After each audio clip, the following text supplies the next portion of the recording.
this video will help you in your future travel to Singapore, and if it will, give it a thumbs up, subscribe to our channel for all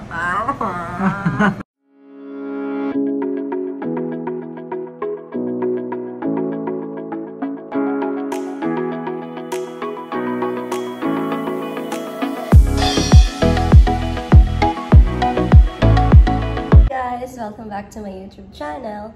For today's video, I will be granting one of the most requested vlog of all time.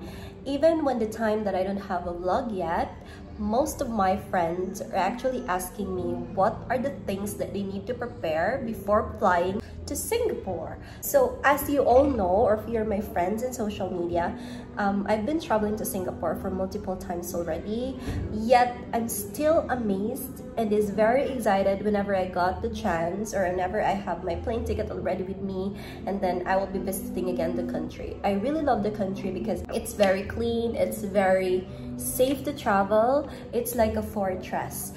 This is for those who will be doing DIY. Okay, are you excited? So let's go! Hi guys!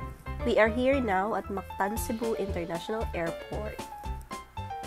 While waiting for your flight, you need to download these two applications.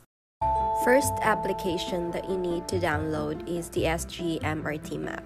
It will help you navigate the MRTs as well as the LRTs in Singapore from end to end. So it would be very useful for you.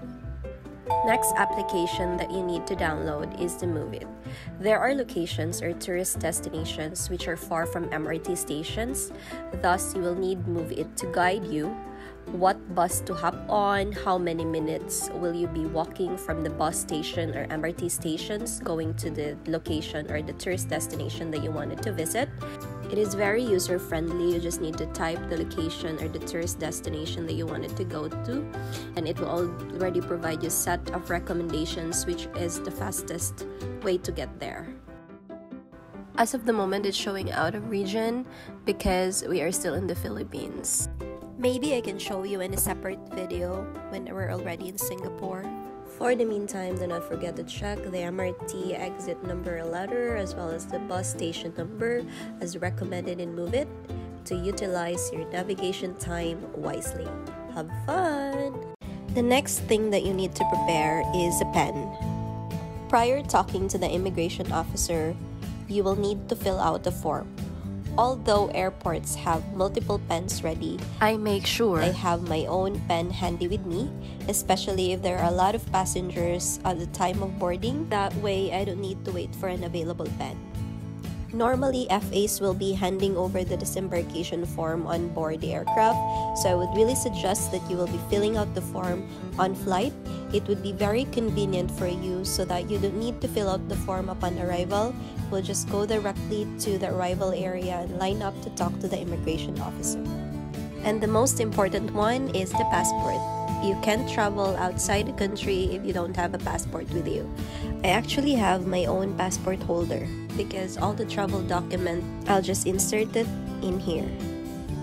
You can actually hop into the airplane without this. You can buy this at the MRT stations in Singapore only, but I am including this because maybe you have friends who have recently traveled to Singapore. So instead of buying a new card, you can just borrow from a friend. You can use this card for transportation, including buses and MRTs, and also some stores accept Nets card as payment. New Nets card will cost you $12, but there's already a $7 load in it, so technically $5 is the cost of the card itself. If you will be borrowing from a friend, you can save 5 Singapore dollars. It's just a small amount, but it's still a tipid tips, right? And oops, minimum top up or load is 10 Singapore dollars. And guys, please do not forget to pay 1,620 pesos for the travel tax for Philippine passport and 850 pesos for terminal fee if you will be traveling from Cebu International Airport. Thank you guys for watching my video. I hope this video will help you in your future trip to Singapore, and if it will, give it thumbs up, subscribe to my channel, and see you in my next vlog. Bye!